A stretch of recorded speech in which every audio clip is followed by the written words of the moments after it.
And that is what real passion looks like. Everybody, please give them some love.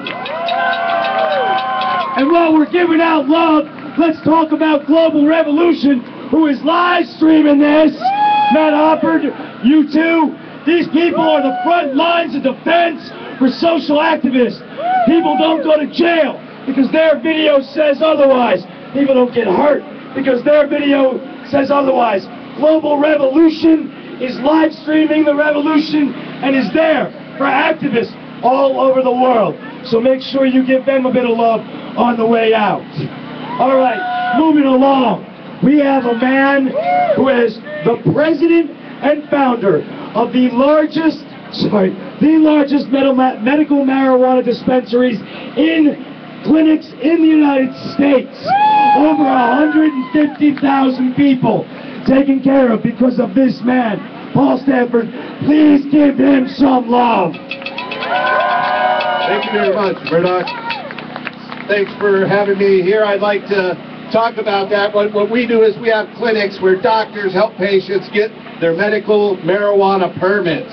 And we've helped about 150,000 people. But you know, marijuana to me is a huge motivator because it makes us feel good, and it makes us happy, and it makes us share things with each other, you know? And if you go back to ancient times, it's true that marijuana, hemp, cannabis, is the oldest cultivated crop. All archaeologists agree it's been cultivated at least 12,000 years, and possibly twice that. The first historic settlements we know about in China and on the Tigris-Euphrates River, they cultivated hemp marijuana. So basically, you know, there were hunter-gatherers out there that found this plant up in the high Himalayas. It grows above the timberline. And they liked it so much, they wanted to always have it with them for its fuel, for its fiber, for its food, for its medicine, and for its fun. And so we actually gave up that hunter-gatherer way of life so we could grow our stash.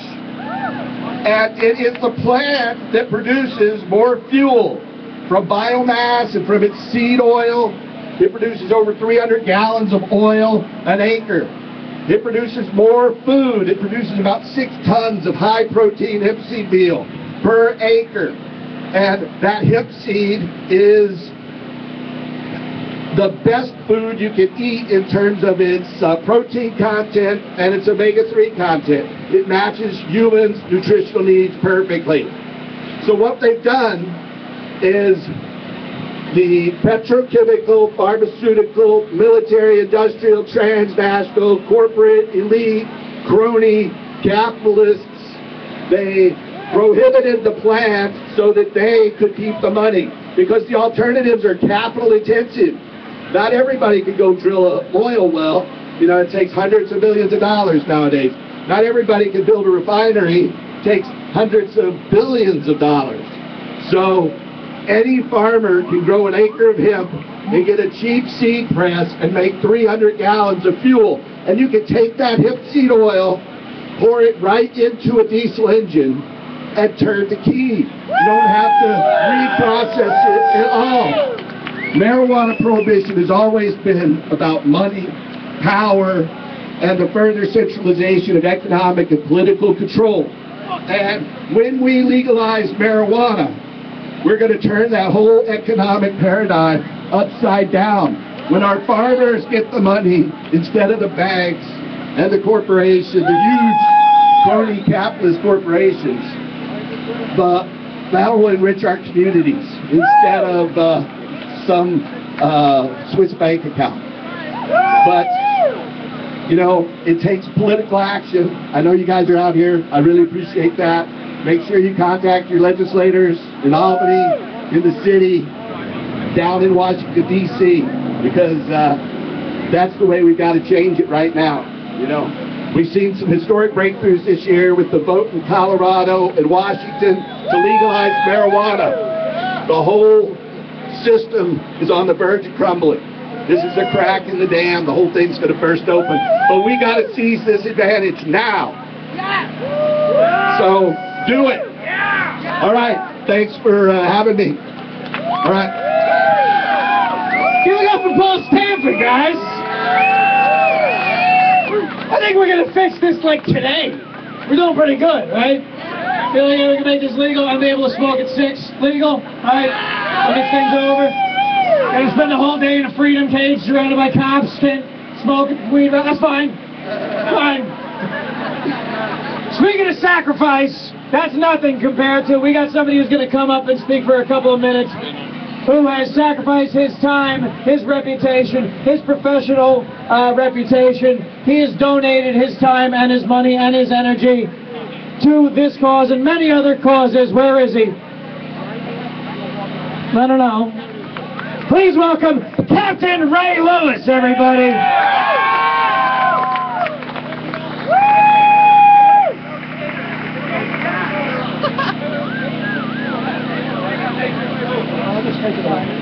Actually, I'm sorry, Captain Ray, we're gonna have to wait a couple of minutes. We actually have a phone call from prison, from Dana Beal. He's gonna talk to us live in the middle of Union Square. What do you think about that? Who's gonna hook this up? Are you serious? Okay.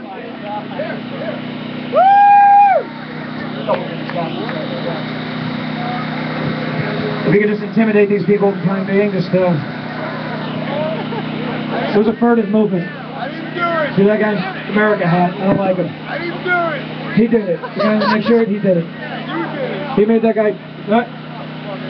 He hung up. Can we do that again? Can Ray speak in the meantime? Let's do that. Captain Ray Lewis, everybody. Hello, everybody. My name is Ray Lewis. I am a retired Philadelphia police captain. And although I support smoking marijuana 100%, I personally don't do it. But I have inhaled enough smoke today that I may start acting silly. Is that a bag of potato chips? All right, I want to clear up a misconception. It's happened here, it happens everywhere I go. And that misconception is this. I am not the man that landed the airplane on the Hudson River. I'm serious about that, by the way. And even today, some people came up and asked me if I was an airline pilot. This is not great street theater. This is the real deal, okay? Believe me. All right, my first 10 years of my career were as a patrol officer. That's where you patrol in the patrol car, you walk a foot beat, and you answer all the calls. It's a dirty job. And I worked in one of the most... Okay, you want to pick up? Your call was not... I'm sorry. Please try again later. Sorry to interrupt. You think this would be easier, right? For the first 10 years of my career, before I made sergeant, I worked in one of the most economically depressed areas in Philadelphia, North Philadelphia. And I'm going to say this, in those 10 years, I never made one marijuana arrest. Wasn't going to do it. And I try to think of the most negative word to describe people that are in prison for marijuana charges. And I came up with, well, that's disgusting, that's disgraceful, it's despicable. But the strongest word I can come up with is unconscionable. It's unconscionable. Unconscionable that we have people in prison for marijuana charges. All right, now my sign, stop the hypocrisy. If alcohol is legal, you better well damn make marijuana legal. As those 10 years in patrol, the most common call is one of domestic dispute. Domestic dispute is the most common call there is. Hello, this is a prepaid debit call from... The call is subject to monitoring and recording. Thank you for using TPL.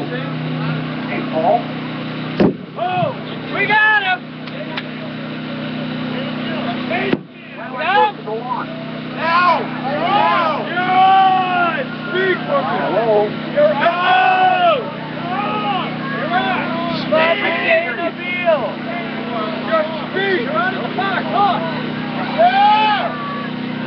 I'm talking now? Yeah! Okay. Well, as people can hear me, the first thing I'd like to do is to thank the New York patients who testified for me at my two trials.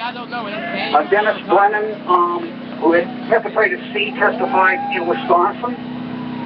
Sheila Gross, who has multiple sclerosis, and Mike Binkley, who's had AIDS for 30 years, testified in Nebraska.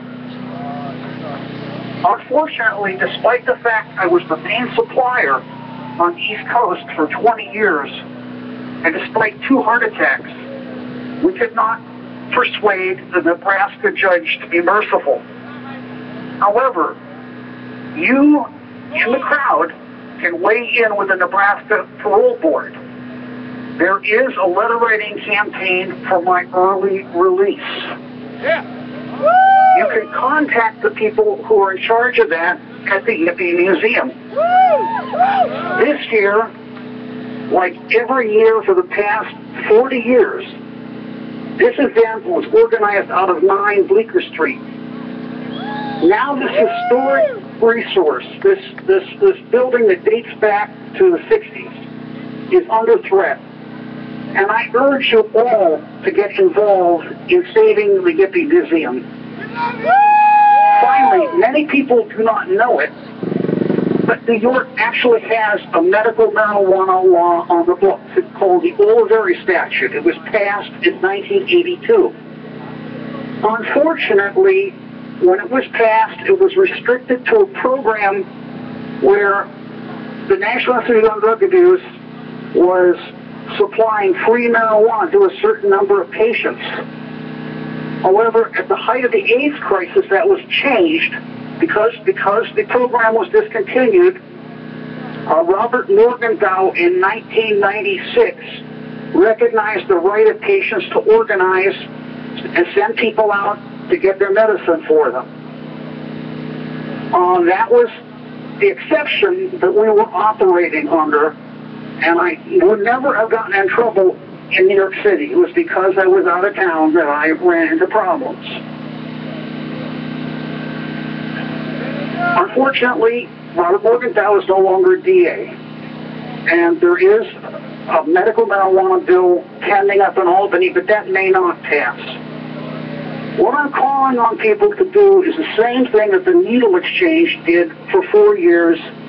First, they put out their own cards, but then the New York Health Department issued Needle Exchange cards.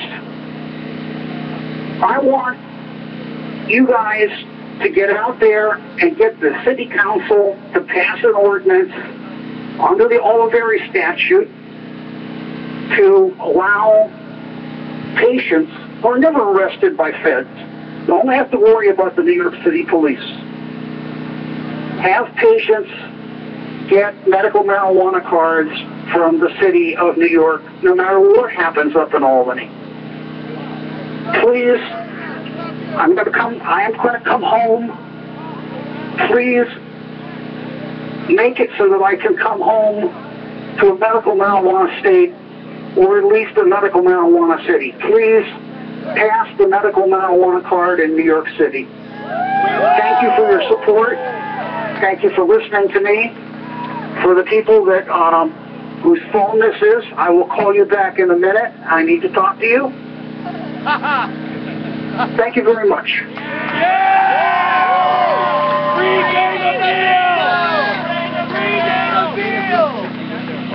Back to you, Ray.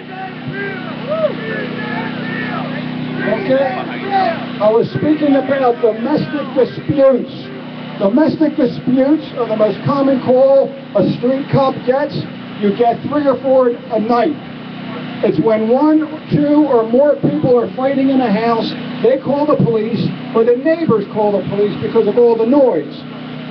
I must have went to thousands of domestic dispute calls over my 10-year career as a street officer.